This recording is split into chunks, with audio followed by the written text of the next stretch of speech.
Okay, good morning students. Continue करते हैं solutions को। सॉल्यूशंस में हम लोगों ने जो लास्ट लेक्चर था उसमें हम लोगों ने पढ़ा था एजियोट्रॉप्स। अब हम लोग इसी सॉल्यूशंस का सेकंड चैप्टर स्टार्ट कर रहे हैं। इसमें हम लोगों ने पढ़ना है colligative properties of very dilute solutions. तो अगर आप लोग इस पूरी की पूरी हेडिंग में देखें तो दो चीजें हैं, एक तो है कोलिगेटिव प्रॉपर्टीज और एक है डाइल्यूट सॉल्यूशंस। तो आप लोगों को डाइल्यूट सॉल्यूशंस पता ही है।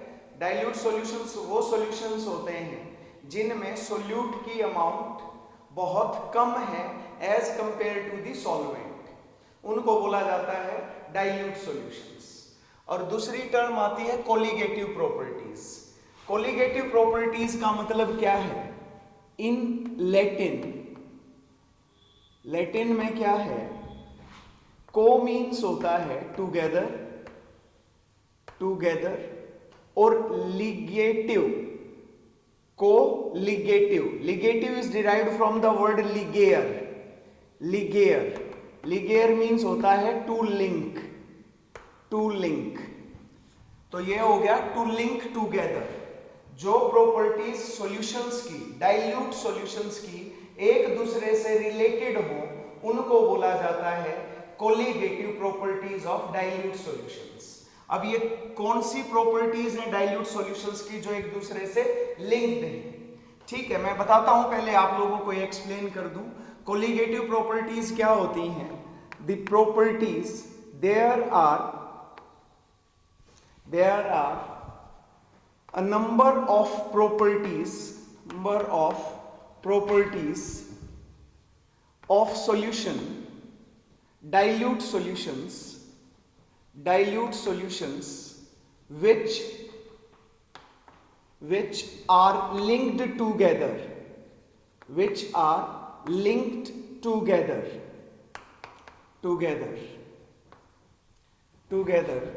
It means, इसका मतलब ये है, it means one property can be determined by using the another property। आप एक प्रॉपर्टी को यूज करके दूसरी प्रॉपर्टी को क्या कर सकते हो? मेजर कर सकते हो। एक प्रॉपर्टी का पता चल गया, क्योंकि वे एक दूसरे से लिंक हैं, तो हम लोग एक प्रॉपर्टी का पता करके दूसरी प्रॉपर्टी को भी सॉल्यूशंस की, डाइल्यूट सॉल्यूशंस की प्रॉपर्टी को निकाल सकते हैं। इसलिए property, hence such properties are known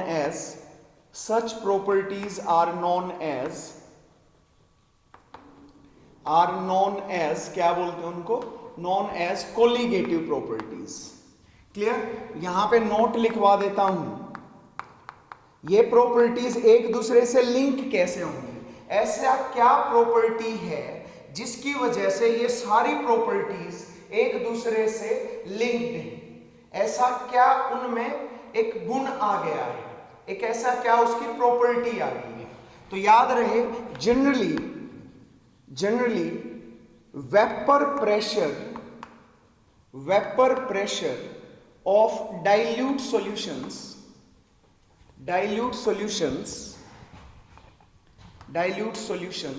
help in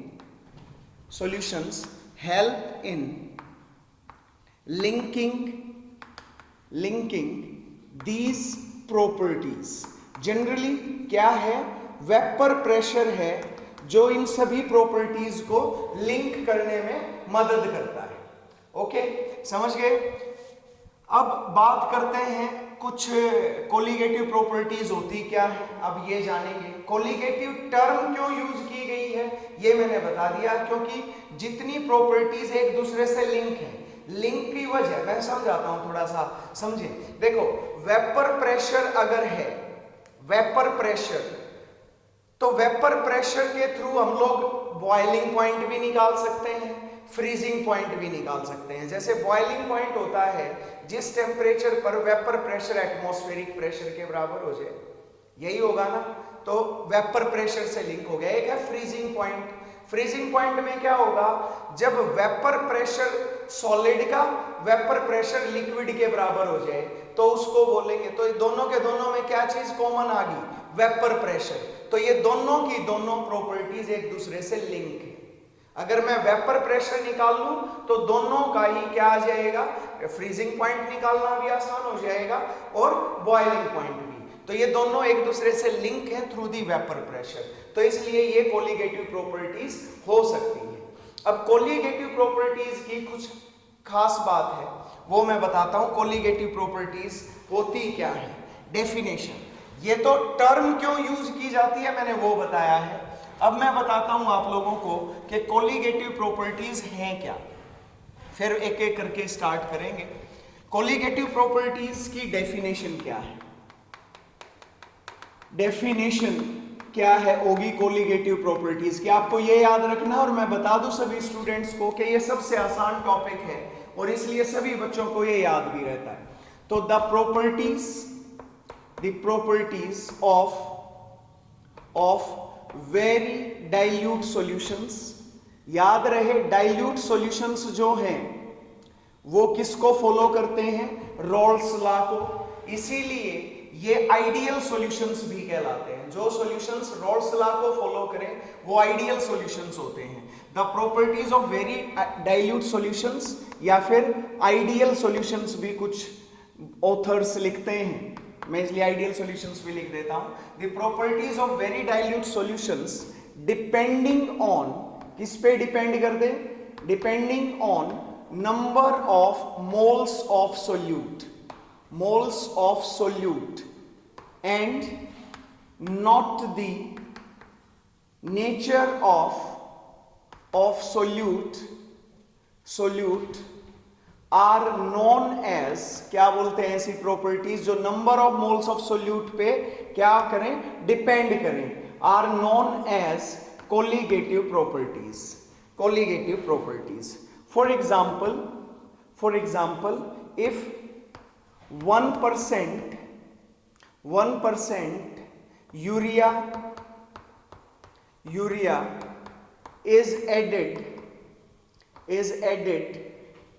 to 100 ml या 1 liter water, then its lowering of vapor pressure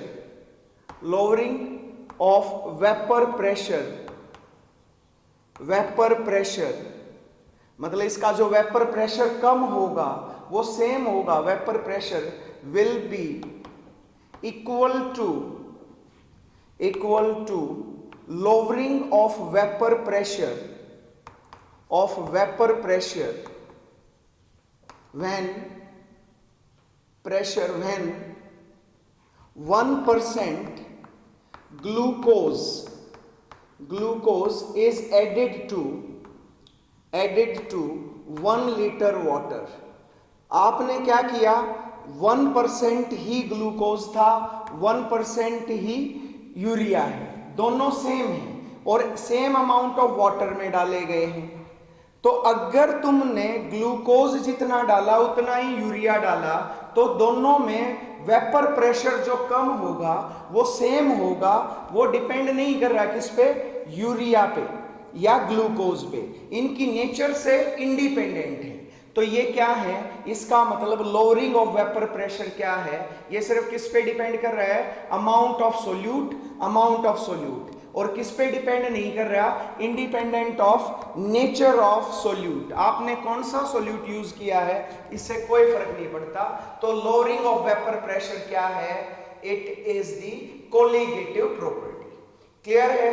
तो this is about the definition of colligative properties. अब कंडीशंस क्या हैं,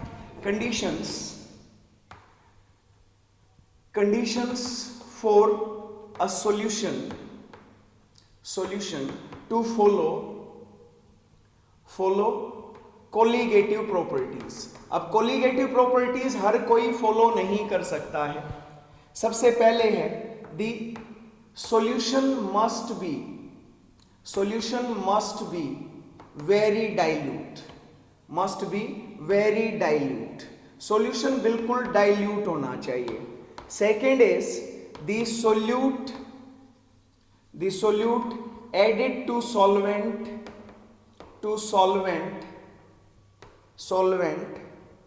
must be non volatile. कैसा होना चाहिए? Non volatile condition है भाई। अगर आपने वोलेटाइल डाल दिया तो कोलिगेटिव प्रॉपर्टीज फॉलो नहीं होंगी। And the third one is the solute must neither undergo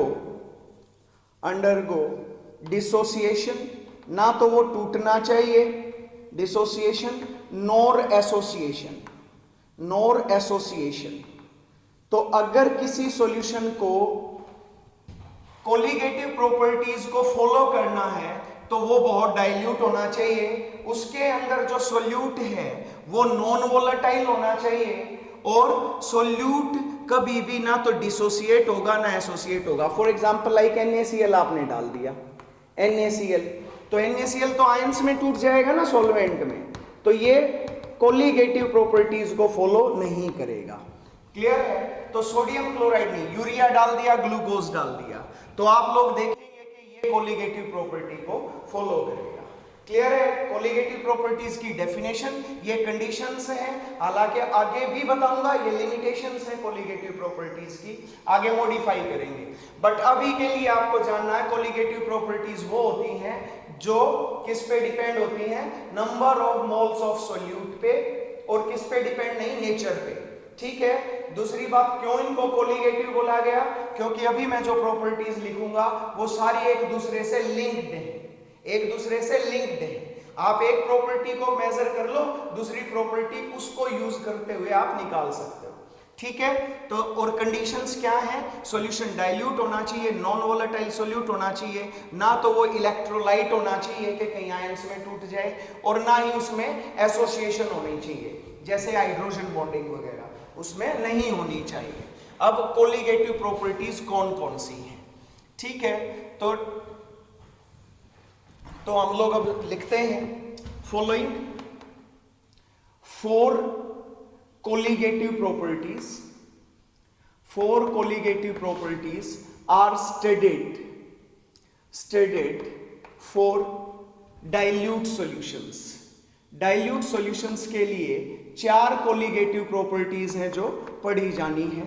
सबसे पहली है relative lowering of vapour pressure. ये मैं आप लोगों को पहले भी बता चुका हूं, इसको मैं RLVP लिख देता हूं। VP is vapour pressure. Second is the elevation in boiling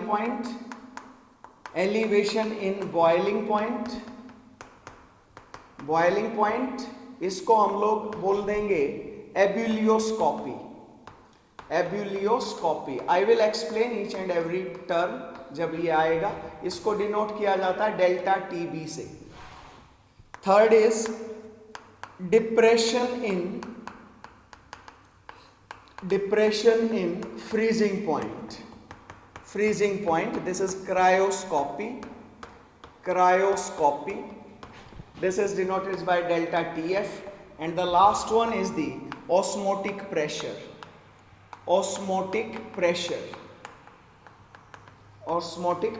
ये मैं अलग से एक वीडियो बनाऊंगा।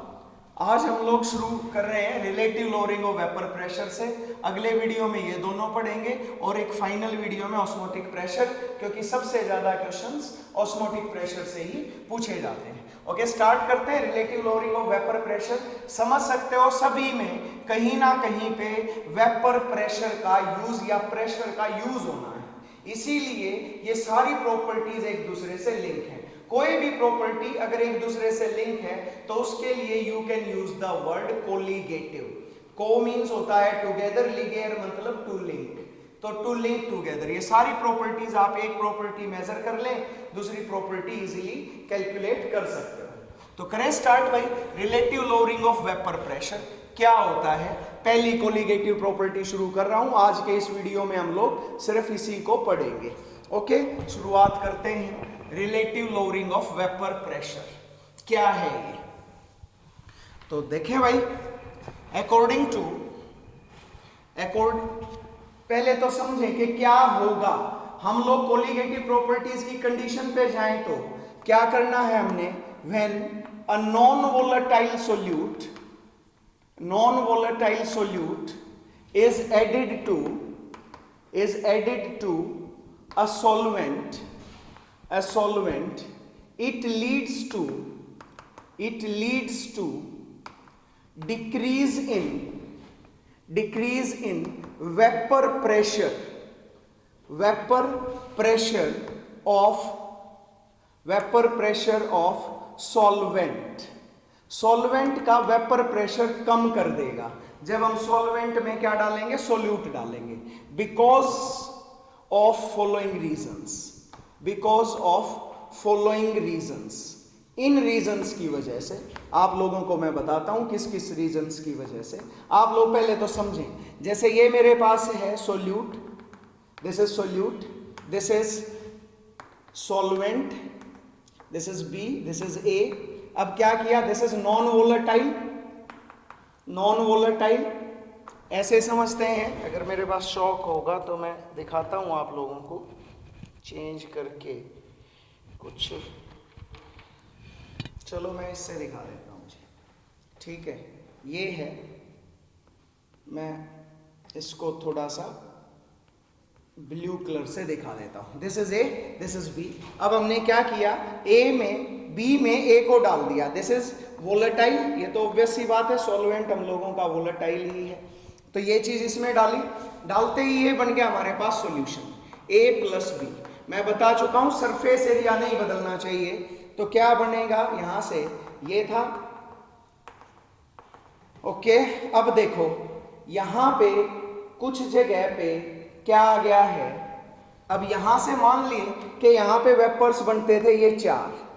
अब बताना कि ये कितने वेपर्स बनेंगे, पहले तो 4 बनते थे। अब 4 में से कुछ स्पेस किसने ऑक्यूपाई कर लिया, कुछ स्पेस किसने ऑक्यूपाई कर लिया है जी, नॉन वोलेटाइल सोल्यूट ने, नॉन वोलेटाइल सोल्यूट ने। तो अब वेपर्स कम बनेंगे कि ज्यादा बनेंगे, लेट 3 ही वेपर बने, तो वेपर प्रेशर कम हो गया ना। ये तो वेपर प्रेशर आया किसका, सॉल्यूशन का। ये वेपर प्रेशर प्योर सॉल्वेंट का था, तो किसका कम आ जाएगा, सॉल्यूशन का कम आएगा ना। अगर ये मैं 4 जो मैंने सर्कल्स खींचे हैं, ये 4 एटमॉस्फेयर, और ये कितना हो गया, लेट इट बी 3 एटमॉस्फेयर। ऐसे समझने के लिए मैं बता रहा हूं। तो क्या हुआ, पहली वजह क्या हुई, पहली वजह है, first is addition of non volatile solute क्या करेगा, volatile solute lead to decrease in, किस चीज को कम करेगा, decrease in surface area of solvent and hence जितना कम सरफेस एरिया होगा उतना कम वेपराइजेशन होगा। यू नो वेरी वेल कि वेपराइजेशन उतना ही ज्यादा होता है जितना सरफेस एरिया ज्यादा होता है। आप सबको पता है अगर पानी एक जगह गिरा हुआ हो तो देर से इवेपोरेट होगा, पर अगर हम झाड़ू से उसको सरफेस एरिया बढ़ा दें तो जल्दी सूख जाता है, क्योंकि जल्दी इवेपोरेट हो जाता है। तो and hence the rate of vaporization decreases। अगर रेट ऑफ वेपराइजेशन कम होगी, it leads to decrease in vapor pressure, vapour pressure कम कर देगा। दूसरी चीज तुम सबको पता है कि पहले इतने से एरिया में, इतने सरफेस एरिया पे मान लिया 5 मॉलिक्यूल थे। अब क्या हो गया, सोल्यूट और डालने से क्या हो गया, जैसे पहले तो सिर्फ पानी था, पानी में हमने यूरिया और डाल दिया, यूरिया डालने से क्या हो गया, उसकी डेंसिटी नहीं बढ़ जाएगी। तो addition of non volatile solute to solvent lead to increase in density and hence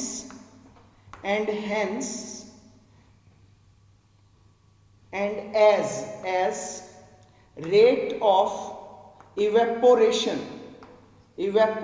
किस पे डिपेंड करती है? डेंसिटी पे। कैसे? Inversely proportional to square root of density, square root of density.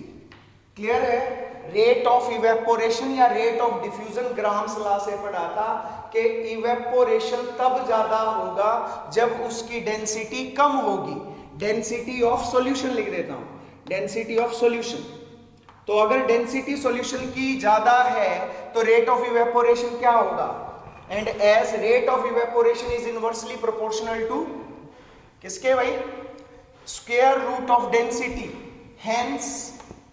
hence addition of non-volatile solute decreases the vapor formation को कम कर देगा and consequently क्या होगा? vapor pressure decreases. So these are the two reasons जिसकी वजह से vapour pressure कम हुआ है। क्लियर? तो हमारे पास पहले कितना था? तो लोअरिंग ऑफ वेपर प्रेशर कितना लोअर हुआ भाई? लोअरिंग ऑफ वेपर प्रेशर कितना है? Vapour pressure lowering is equal to PB nought था इनिशियली 4 था 3 हो गया, तो कितना कम हुआ? 1। तो PB nought minus PS। Clear? ये तो कब था हमारे पास? जब हमने 4 एटमॉस्फेयर से शुरू किया। अगर रिलेटिव निकालना है कि हर एक एटमॉस्फेयर में कितना होगा तो कितना आ जाएगा? Relative lowering of vapour pressure is equal to PB nought minus PS by PB nought. समझ गए होगे? PB nought is the vapour pressure of solvent in pure state, PS is the vapour pressure of solution with respect to it. ऐसे समझे जैसे 4 atmosphere अगर vapour pressure है किसका? Solvent का, तो उसके विद रिस्पेक्ट टू कितना कम हो रहा है? 1 एटमॉस्फेयर। तो 1 एटमॉस्फेयर में कितना होगा? 1/4। तो ये रिलेटिव लोअरिंग है। तो 1 कब आया? जब हमने PB नॉट माइनस PS किया। और रिलेटिव कब आया? जब हमने PB नॉट से डिवाइड कर दिया। तो this is relative lowering of vapour pressure. ये वाला रिलेशन हम लोग पहले भी निकाल चुके हैं। किस केस में? जब हमने क्या किया था? रोल्स लॉ पढ़ा था। According to Raoult's law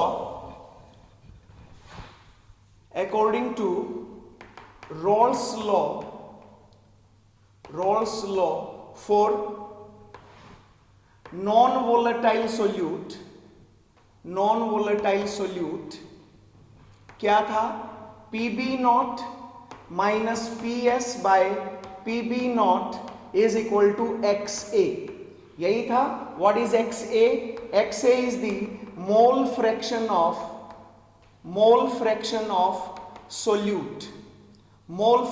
solute. तो आप लोग क्या समझते हैं कि जो relative lowering of vapour pressure, जो ये वेपर प्रेशर कम हुआ है, ये कब ज्यादा कम होगा?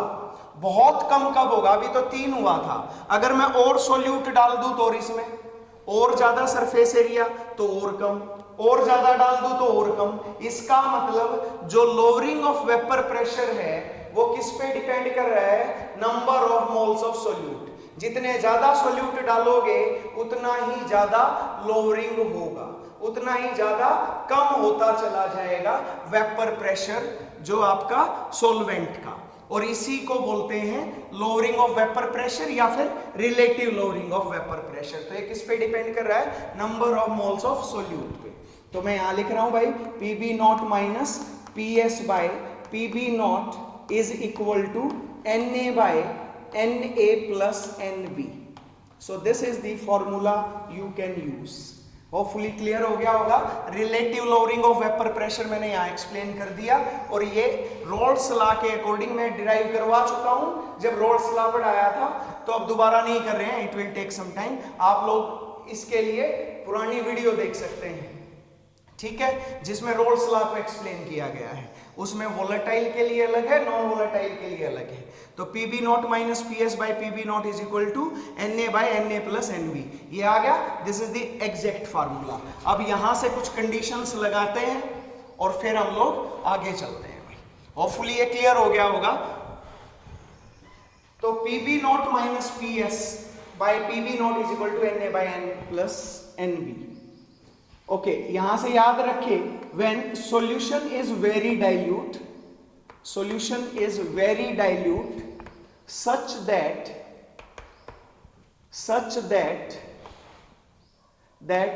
number of moles of solvent NB, these are the number of moles of solvent मैं B को हमेशा solvent मानता हूं, number of moles of solvent are greater than or equal to 55.5।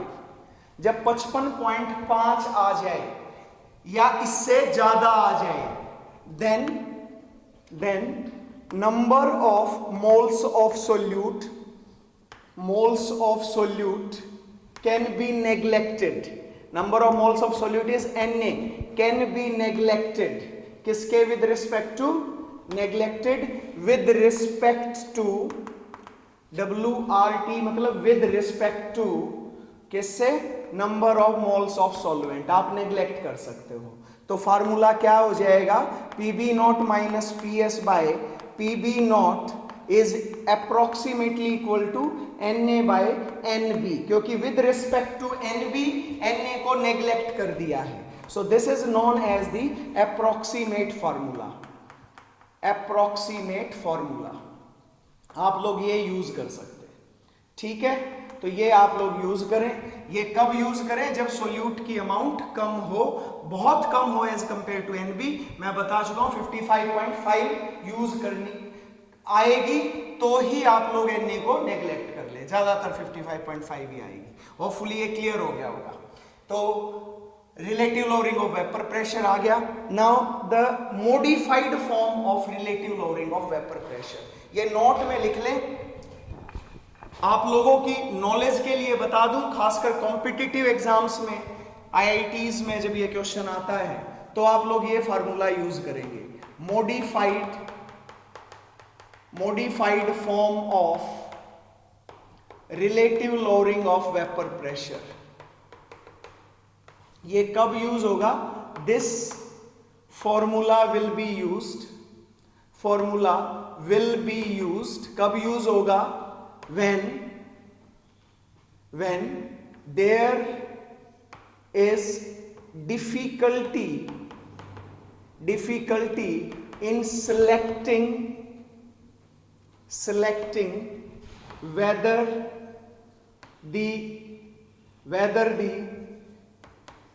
the solution is dilute or not, अगर आपको लगे कि solution dilute है या नहीं, हमें नहीं पता कर पा रहे, तो आप लोग ये फार्मूला यूज करेंगे जो मैं आप बताने वाला हूं, ठीक है। कोशिश करें तो आप लोग हमेशा यही यूज करें, इससे बहुत एक्यूरेट रिजल्ट आते हैं। तो PB nought minus PS by PB nought is equal to NA by NA plus NB। Every symbol which is represented in this formula is known to you। PB naught is the vapor pressure of solvent in pure state, this is vapor pressure of solution, Na is the number of moles of solute and NB is the number of moles of solvent।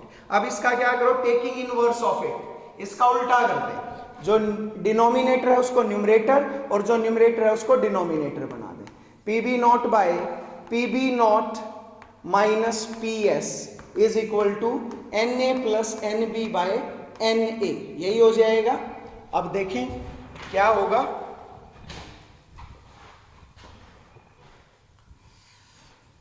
Okay, this is PB nought by PB nought minus PS is equal to, ऐसे लिख दूं Na by Na plus NB by Na, लिख दे भाई, 1 हो जाएगा ये, तो it will be equal to 1 plus NB by Na।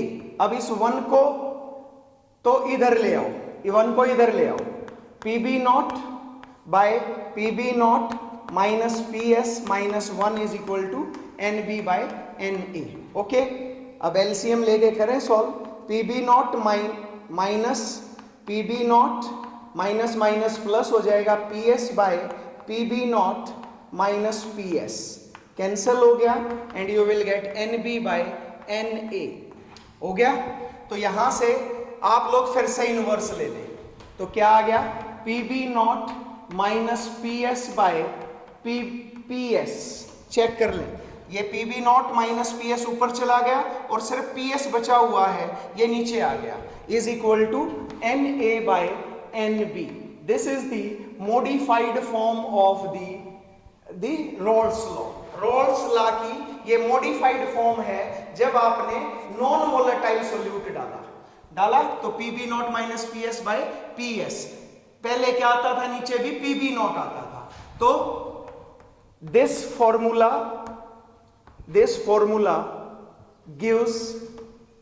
gives much better result than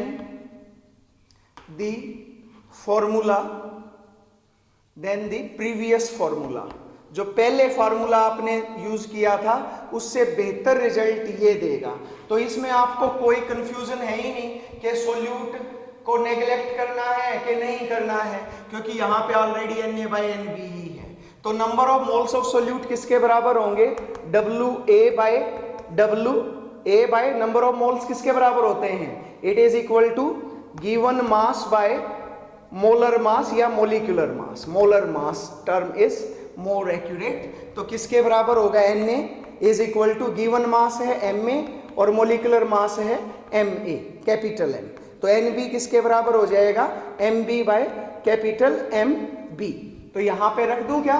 Na की जगह पे क्या आ जाएगा? Ma mass of solute by the molecular mass of solute, NB is the mass of solvent into molecular mass of solvent. आप लोग ये formula लगा सकते हैं। क्लियर है? समझ गए? अब सवाल ये आता है कि क्या relative lowering of vapour pressure एक कोलिगेटिव प्रॉपर्टी है? मैं फिर बता दूं, मैंने आपको relative lowering of vapour pressure की पूरा एक्सप्लेन किया, पर मैं जो फॉर्मूला यूज कर रहा हूं वो क्या यूज कर रहा हूं? वो मैं रोल्स लॉ को यूज कर रहा हूं। क्लियर है? Roles law for non volatile solute. Now मैं यहां पर एक लाइन और लिखूंगा एडिंग डाल के, relative lowering of vapour pressure is a colligative property. ये कोलिगेटिव प्रॉपर्टी है, आपको बताना पड़ेगा। एग्जामिनर पूछेगा कि बताओ भाई क्या ये कोलिगेटिव प्रॉपर्टी है, तो आप लोग कहेंगे as relative lowering of vapour pressure directly depends on number of moles of solute, hence it is a colligative property। इसलिए ये एक colligative property है। क्लियर? आप लोगों से कोई पूछे तो आप लोग बता सकते हैं कि हाँ सर ऐसे हम लोग कैलकुलेट कर लेंगे। क्लियर? मेरे हिसाब से कोई प्रॉब्लम नहीं आएगी।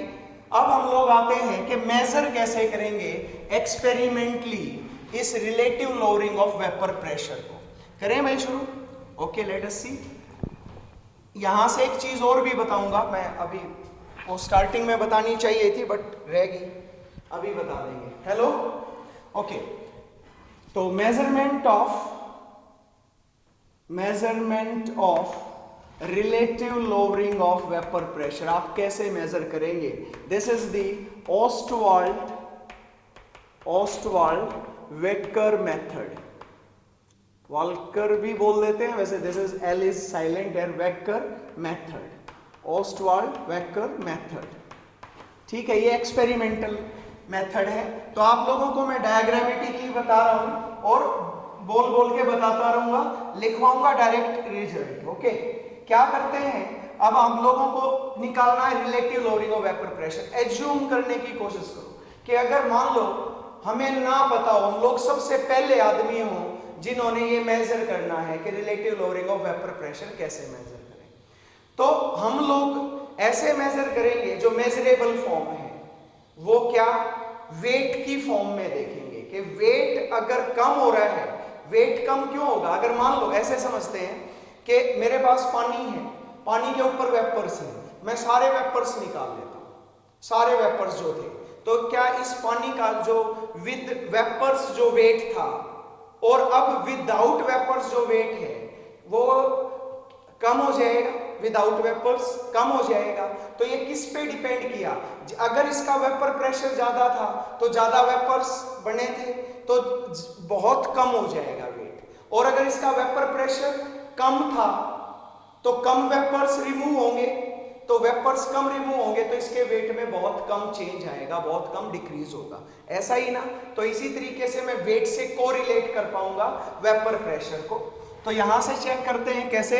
हम लोगों ने क्या किया, ओस्टवाल्ड और वेकर ने क्या किया, एक थर्मोस्टेट लिया, थर्मोस्टेट में उसने सीरीज बनाई 3-3 बल्ब्स की, बड़े बड़े नहीं बना रहे हैं, थोड़ा छोटा बनाते हैं ताकि इसी बॉक्स में आ जाए। ये थर्मोस्टेट है, थर्मोस्टेट में क्या फिल करके रख दिया है, वाटर फिल किया है ताकि टेम्परेचर कांस्टेंट रहे। Okay, this is the second bulb, this is the third bulb, this is the fourth bulb, fifth bulb, and this one is the sixth bulb. Okay, 6 bulbs हैं, इनमें पहले इनको आधा भरा हुआ है, they are filled up to half of their total volume, उनके volume का आधा भर दिया है, ठीक है। और इनको वे किया गया है, जैसे ही इसमें भर दिया तो यहां वेपर्स बनेंगे, वे कर लिया, इसको वे कर लिया, इसको वे कर लिया, इसको वे, इसको वे, सबको वे कर लिया। तो ये पहले जो 3 हैं इनमें भरा हुआ है प्री वेट, प्री मीन्स पहले, वेट सॉल्यूशंस, ये प्री वेट सॉल्यूशन है इसके अंदर, और इनके अंदर क्या है, दिस इज प्री वेट, पहले से वे किया हुआ pre weight solvent bulbs. Okay, bulbs भी लिख देता हूं, बल्ब्स के साथ वे किया है बल्ब्स। ओके, ऐसे किया है भाई। अब क्या किया है, यहां से ड्राई एयर पास की गई है, ड्राई एयर पास की गई है, दिस इज ड्राई एयर, ठीक है, सारे सीरीज में जुड़े हुए हैं, ड्राई एयर पास कर दी। अब यहां से जो पहला जो आएगा वो सॉल्यूशन के अंदर तक डिप है, जो पहली जो ट्यूब है वो सॉल्यूशन के अंदर तक डिप है, जो दूसरी जो ट्यूब है वो ऊपर से वेपर्स को लेके जाएगी, ठीक है। ये हो गया।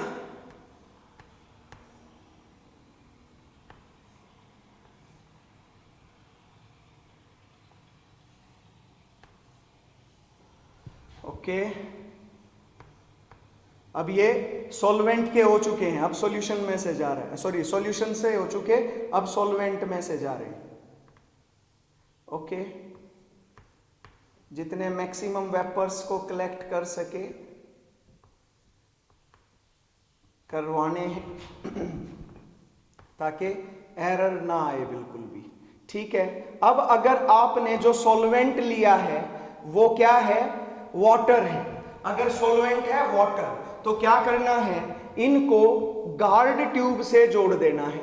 गार्ड ट्यूब बाहर रखी है, ऐसा नहीं कि वो बिल्कुल ही टेम्परेचर कितना भी वेरी करे, हालांकि हमें कोई ज्यादा फर्क नहीं पड़ेगा, बट कोशिश करते हैं कि उनका टेम्परेचर भी कांस्टेंट रहे। गार्ड ट्यूब है, डिटैचेबल है, ये भी प्री वेड है, ठीक है। यहां से मैं ये गार्ड ट्यूब बना देता हूं, वैसे तो ऐसे ही सीरीज बनानी है आप लोगों ने, बट मैं एक से ही काम चला लूंगा।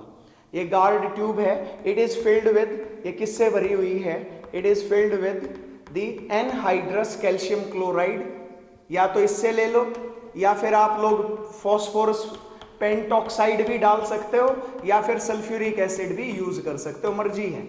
All of these should be the dehydrating agents, मतलब जैसे ये एनहाइड्रस कैल्शियम क्लोराइड है, ये भी पानी को एब्जॉर्ब करेगा, ये भी पानी एब्जॉर्ब करेगा और ये भी पानी एब्जॉर्ब कर लेंगे, ठीक है। सेम ये भी प्री वेट गार्ड ट्यूब बोलते हैं इसको, प्री वेट गार्ड ट्यूब, ये यहां देखोगे तो डिटैचेबल है, यहां से डिटैच हो सकता है, प्री वेट गार्ड ट्यूब्स बोल देंगे भाई इनको, ठीक है। ये है अब हमारे पास, क्लियर, मेरे हिसाब से सारा सेटअप क्लियर हो गया होगा। अब समझते हैं कैसे होगा। यहां से ड्राई एयर जानी है, ड्राई एयर निकली यहां से, जितने वेपर्स थे किसके, इस सॉल्वेंट सॉल्यूशन के, दिस इज सॉल्यूशन, इस सॉल्यूशन के जितने वेपर्स थे यहां से जाएंगे, यहां से जाएंगे, और जैसे ही चला जाए वैसे इसको फिर से वे कर लो, ठीक है। तो इसके वेट में कुछ कमी आएगी, तो wait lost by the solution bulbs solution bulbs, मान लो कि उन्होंने जो वेट लूज किया वो W1 ग्राम था, that is directly proportional to the vapour pressure of solution. वो किसके डायरेक्टली प्रोपोर्शनल है? Vapour pressure of solution. जितना ज्यादा वेपर प्रेशर होगा उतना ये ज्यादा वेट लूज करेंगे। ठीक है, इसी तरीके से wait lost by the solvent bulbs, solvent bulbs ने मान लो वेट लूज किया है W2 ग्राम, तो ये किसके डायरेक्टली प्रोपोर्शनल होगा? बड़ा इंटरेस्टिंग है। अब तुम कहोगे यहां से this is air saturated with vapours, saturated with vapours, vapour से सैचुरेट होगा। अब यहां से जो एयर इन में से पास होगी, इन तीन बल्ब्स में से, वो क्या होगा? उसमें ऑलरेडी वेपर्स किसके हैं? सॉल्वेंट के हैं। और यहां पर किसके वेपर्स भी आ जाएंगे? सॉल्यूशन के। तो जो ये वेट लॉस किया है सॉल्वेंट बल्ब ने, वो किसके बराबर, किसके डायरेक्टली प्रोपोर्शनल आएगा? जितना डिफरेंस आएगा, जैसे कि मान लो कि इनका तो था 5 एटमॉस्फेयर, ठीक है, और इसका था 7 एटमॉस्फेयर। अब हमारे पास जो वेट लूज होगा वो 7 एटमॉस्फेयर 5 एटमॉस्फेयर की वजह से नहीं होगा, जितना इनका डिफरेंस आएगा। तो that is directly proportional to the difference in vapor pressure of solvent and solution, solvent and solution, that is PB naught minus PS। Clear? यही होगा ना? तो यहां से W1 is directly proportional to PS और W2 is directly proportional to PB naught minus PS। अब दोनों bulbs में कितना वेट लूज हुआ? तो दोनों का वेपर प्रेशर जोड़ दे, दोनों में, सॉल्यूशन में भी और सॉल्वेंट में भी, दोनों में। तो total wait lost bye both types of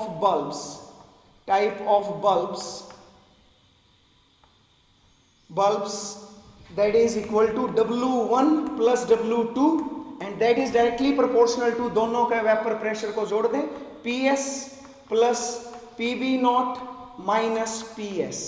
तो PS से PS कैंसिल, तो W1 plus W2 is directly proportional to PB naught। Okay, let this be the equation। पहले तो एक इक्वेशन कौन सी थी? ये थी हमारे पास। सो दिस इज इक्वेशन 1 और इसको equation 2 they they.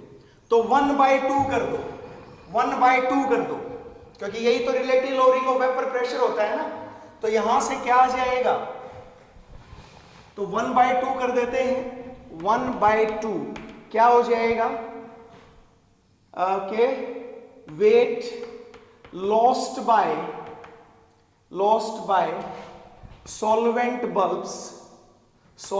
Bulbs divided by total weight lost by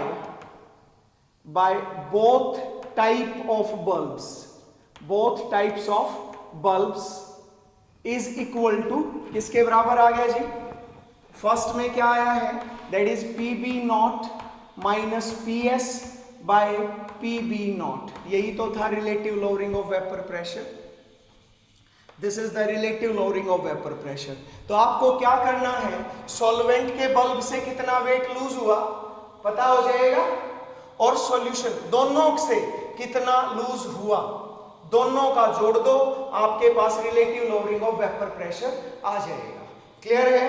अब यहां से हम लोग फिर से करते हैं अकॉर्डिंग टू रोल्स लॉ के according, roles law, PB naught minus PS by PB naught is equal to NA by NA plus NB। यही होता है जी। क्लियर है? इसको ऐसे भी लिख सकते हैं, mass of solute by the molecular mass of solute, mass of solute by the molecular mass of solute plus mass of solvent by the molecular mass of solvent.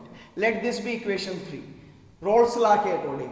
अब 3 और इसको 3 दे दो, इसको 4 दे दो। ओके, 3 और 4 को कंपेयर कर दो, कंपेयर करो, ये वाली दोनों सेम है, relative lowering of vapour pressure, तो दूसरी साइड भी इक्वल हो जाएगी। तो कंपेयरिंग 3 and 4, 3 और 4 को कंपेयर करो तो mass of solute by molecular mass of solute by mass of solute by molecular mass of solute plus mass of solvent by molecular mass of solvent is equal to weight lost by solvent bulbs. ये तो experimentally है ना भाई, experimental technique है, ये हम लोग easily निकाल सकते हैं। Total weight lost bye both types of, आप लोग कंफ्यूज ना हो, मैं वेट लिख रहा हूं, एक्चुअल में जब एक ही जगह पे मास मेजर किया जाए तो वो वेट के बराबर है, क्योंकि ग्रेविटेशनल पुल उस जगह पे सेम रहेगी, इसलिए आप लोग वेट और मास लिख सकते हो। Otherwise scientifically weight can never be replaced by the mass. तो total weight loss by both types of bulbs, ये तो एक्सपेरिमेंटली निकाल लोगे। और सॉल्वेंट का मोलिकुलर मास पता हो तो क्या मास ऑफ सोल्यूट नहीं निकाल सकते हो? तो यहां से लिख देता हूं, मुझे एक्चुअल में एक बार फिर एक्सप्लेन करना है, इसलिए मैं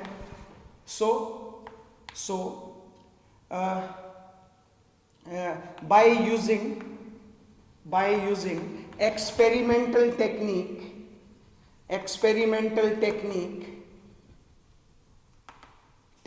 to measure relative lowering of vapor pressure, we can calculate, क्या कैलकुलेट कर सकते हैं?